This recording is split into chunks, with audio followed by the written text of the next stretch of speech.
Lorsque les portes de la Chine populaire se sont ouvertes aux caméras venues des pays occidentaux, il y a de cela en gros 2 ans, beaucoup ont alors découvert avec étonnement, puis avec intérêt, avec fascination, voire pour certains avec crainte, ces images montrant comment, dans un isolationnisme total, la Chine et son système politique très particulier avaient encore beaucoup de choses à apprendre aux Occidentaux que nous sommes, encore que l'apprentissage ne soit pas à sens unique. Depuis, la Chine a repris une certaine place dans divers domaines au sein de la communauté mondiale, mais on n'a pas pu ne pas noter, par exemple, avant-hier encore, lors de l'ouverture à Téhéran des Jeux asiatiques, que pour la première fois, la Chine sortait en force tous ses sportifs. D'où cette série d'enquêtes que nous vous proposons depuis hier. Ce soir, la deuxième partie va vous montrer comment, pour les Chinois, le paradoxe entre les sports traditionnels et les sports plus modernes n'existe pas.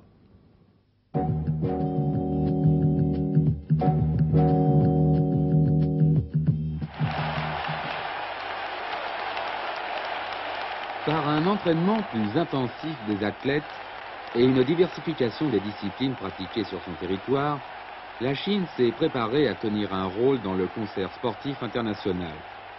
Les sports traditionnels ont conservé cependant une grande importance.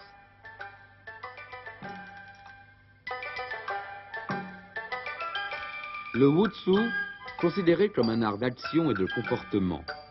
Position, mouvement, saut, exercice respiratoire relèvent d'une tradition codifiée en 600 avant Jésus-Christ et conservée par les moines du temple de Shaolin. Une discipline considérée comme un remède merveilleux contre les maux de notre temps, nervosité, fatigue. Les enfants la pratiquent avec souplesse et élégance. Le Wushu recouvre une infinie variété de combats, immuablement simulés, liés aux pratiques du cirque, de la gymnastique et même du ballet. Jean Lacouture, qui s'est rendu un jour dans une école de culture physique à Pékin, décrit ainsi le Wushu. Des exercices admirables, purs et nets comme des idéogrammes, claquants, stylisés, vifs comme la foudre, prenaient une légèreté et une signification étranges. Petits guerriers innocents, inoffensifs, implacables pourtant. L'ambiguïté était savoureuse. La joute, chez nous, conduit à la réalité. Ici, la simulation a plus de prix et le jeu de sens expressif. L'art du bâton est très apprécié. C'est une discipline qui convient parfaitement aux jeunes Chinois, souples et adroits de nature.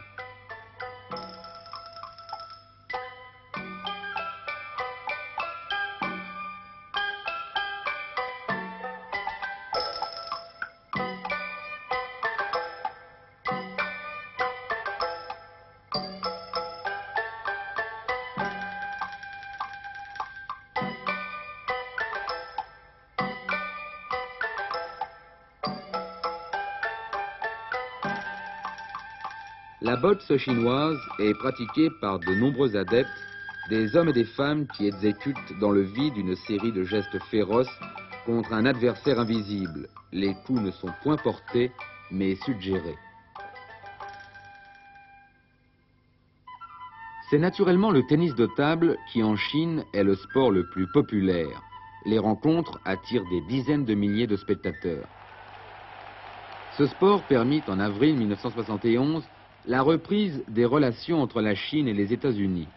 Le 13 avril 1971, M. Zhou Enlai déclarait à Pékin à des pongistes américains « Grâce à votre acceptation de notre invitation à vous rendre en Chine, nous avons ouvert une nouvelle page dans les relations entre les peuples américains et chinois. Nous avons été très pris par notre grande révolution culturelle prolétarienne et en conséquence n'avons pas eu souvent l'occasion de nous tourner vers l'étranger. Nous pensons qu'à partir d'aujourd'hui, nous serons à même de répondre aux diverses organisations de ces pays qui nous ont invités. » L'année suivante, des pongistes chinois effectuaient une tournée aux États-Unis. Si les dirigeants chinois ont décidé de revenir dans le circuit international, c'est qu'ils le connaissent bien, qu'ils pensent pouvoir y jouer un rôle. Donc, l'opinion individuelle des athlètes chinois, mon Dieu, ce n'est pas ici la grande affaire, puisque tout est collectivisé.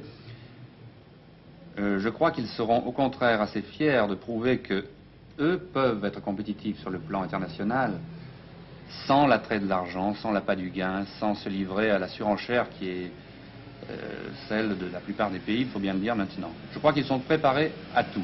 Peut-être pas encore prêts techniquement, Téhéran va être un banc d'essai, mais moralement ils seront prêts. Tous les sportifs chinois appartiennent au même titre, celui d'amateur, à la Fédération chinoise des sports. La seule organisation sportive en Chine qui est représentée dans toutes les provinces et dont dépendent les différentes associations représentant chacune l'un des sports pratiqués en Chine. Ceux-ci sont au nombre d'une trentaine.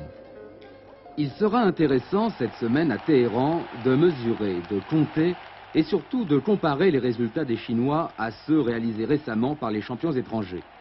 Il semble qu'à l'heure actuelle, les athlètes chinois ne soient pas encore en mesure, faute d'expérience internationale, de faire mieux que leurs adversaires, surtout dans les disciplines olympiques.